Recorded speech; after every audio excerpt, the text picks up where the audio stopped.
Hey guys, I'm on my way to the public pool. Have both kids with me, hoping to pass a few hours. They're occupied with their games, so I figured I could just shoot a quick, fun little video for your entertainment. And you'll notice both hands free. I've purchased a nifty little holder for the phone, which is nice. So I figured I would answer some of the questions that pop up commonly regarding the stories. They all have to do with the fact that I'm Danish and the stories take place in Denmark and the characters are Danes. Of course there are some cultural differences, even though we are very much alike. I managed to compile 5 things that I hear a lot in reviews or emails or feedback somehow on the stories. Readers are often very polite, and they phrase it as a question rather than just leave a negative review and say this doesn't make sense. So the first thing I jotted down was distances. People will once in a while wonder, like, how is everything reachable inside that country within a few hours? Well, it is. That's just how it is. Anything over 2 hours drive, and we won't bother. Dead Meat takes place purposefully right in the middle of Denmark. I said it there because I knew they had to go visit other places, and so they can, because of the format. Every book covers 24 hours, so I knew I couldn't jump ahead or anything like that. Like, travels had to be real time. So they're mostly in Viborg and Aarhus, which are just smack in the middle. I thought that was pretty clever. And they also travel to Sweden, or is it Norway? I can't remember. But they cross the water on those scooters. Excuse me. And someone said something about that, and that's not possible. I think it is. It's like an hour, I think, if you just give it full throttle and had the water's mostly calm. You can almost look across on clear days. So and then you're in another country. Okay, so that's answered, I think. And the second one I wrote was sculleries. That particular room, it apparently just rarely exists in the States, especially. I think in Britain it's more common, as far as I can understand. But let me just explain what it is. It's just a room that when you walk into the house, that's the first room you reach. Sometimes it's the back entrance. That's more common, I think. But in the country, like in rural areas where I live, we all have a scullery, even at the front entrance. It's just my American editor stumbled over that word, and she said you might want to use washroom or laundry room because entrance hall doesn't really cover what you're after, because a scullery always have like almost always have a sink. There's always tiled floors. There's a little bit of dirt because you come in your filthy rubber boots or whatever, and there's also often like a washer and a dryer there maybe. But we all have them, pretty much all, unless you live in a really tiny apartment. At least my friends and family do, but we're kind of rednecks, so I can't speak for people in Copenhagen. They might not know what a scullery is either. But now you know, and so the next time it crops up in my story, you are informed. Okay, the next one, I covered that in an email already. It's names, or rather nicknames. In Under the Breaking Sky, infamously, I had a Tom, a Thomas, and a Tommy, and I thought that was fine. That was 3 different characters, but a lot of people stumbled over that and got them mixed up. And we just don't really do that. Like, we don't, like, Tom is not necessarily Thomas. He's probably just Tom.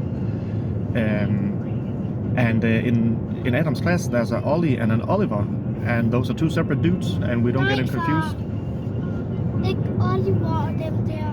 Okay, sorry. He didn't like I mentioned them. And there's also, you know, sometimes a reader will. I love to hear from readers, and sometimes one of you will email me and tell me what you liked about the story, and you'll mention a character, and you will write Mark, and I'll be like, there was no Mark in that story, and I have to, oh, she means Marcus, or whatever else name.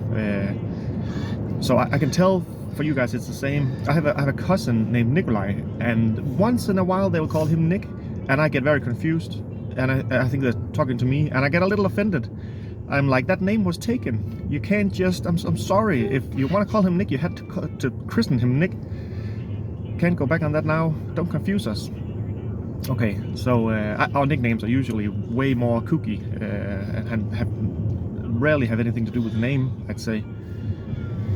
Okay, so another thing that I got a little flag for was someone questioning like how the characters speak in the story. Like, are they they talk too slangy and too Americanized? And I get that. The story takes place in Denmark. It's supposed to be Danes, and I'm a little guilty here. I probably do Americanize the dialogue a bit for readability. I also do it because that's how I speak English. You'll notice I don't have a British pause accent or anything like that. We do have British, you know, movies and stand-up comedians, and we do hear British. We know who Rick Gervais is and everything, The Office and all that. But American is just much more dominant in the media and songs and everything. So that's how I would say most of us talk, and we do pick up a lot of slang. Like, I listen a lot to comedians like Bill Burr, his podcast, and I use dude and all the swear words. I can't help it. It just I'm just influenced that way. So that's how I write, and I'd argue that's how a lot of young Danish people talk, and a lot of my characters are teens. And you'll notice whenever there's an older person, they don't talk slangy at all. I take great care to not have them talk like that.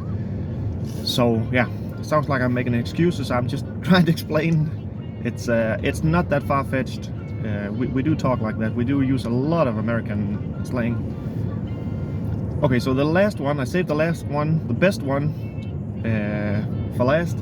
And I don't think it comes as any surprise, because I think a lot of you guys have wondered about this. It can be boiled down to, why don't they just shoot the zombies, and where are all the damn guns? I met that a lot when I started out in reviews, and the funny thing is, a lot of the reviews were like, I couldn't figure out why they didn't just shoot the damn monsters, until I realized it takes place in Denmark. And I was like, yeah. So then I actually started, at the beginning of the books, often I would write Copenhagen and then the date, so we set the scene. There's gonna be no guns unless there's an officer there, and even those guys don't always carry them apparently. When I started out writing in English, I had one big decision to make. That was, do I move my stories when I translate them? Do I move them to the States, or to England for that matter, or do I keep them in Denmark, keep the Danes, the Danish characters and everything, the Danish setting? And I decided to keep almost all of them in Denmark, because guns was a big part of my decision, because I just don't know anything about them. I don't know any of that technical stuff. I don't know any of the names. I don't know how to use them, and I don't live in a culture where you often see them. I get the feeling as a non-American that most American people are intimately familiar with them, or at least they would know how to fire one, or they have been around them. They have at least one person in their family who's very proficient in using them and all that. And that's just not the case unless you're a hunter or or a soldier or a policeman, then you just, I would argue the average Dane knows nothing about guns. And that's me. I fired a rifle, like a hunting rifle, once. My ears are still ringing. So I just decided, you know, I just don't know enough about the culture. Guns was one of the things, but there are other things as well. So I decided to keep it in Denmark, and I am glad I did, because it gives the stories a special flavor. I think it's recognizable. And I just remember one thing I forgot. One thing I wonder about that goes the other way. Do you guys never take off your shoes? Like when I watched Breaking Bad for the first time, first of all, there was no scullery. They just walk right into the living room from outdoors. And second of all, I don't see any of the characters take off their shoes ever. Like, do you just walk around indoors in your shoes? Don't your feet get warm? And so is it only when you're in bed that you take your shoes off? That's very foreign to me. I don't know, maybe it's just Denmark and Japan who does that, but no one walks around in shoes indoors unless they're going outside in a second. Even at the school and kindergarten, there's a no shoe policy. We have to take those bathing slipper plastic things over, or just take off our shoes when we go inside. So please let me know, is that really, do you really walk around in shoes all the time? That's something I wonder about. Okay, that's all. We're almost at the pool now. Thanks for listening, and I hope I answered some of your questions. See you soon. Bye.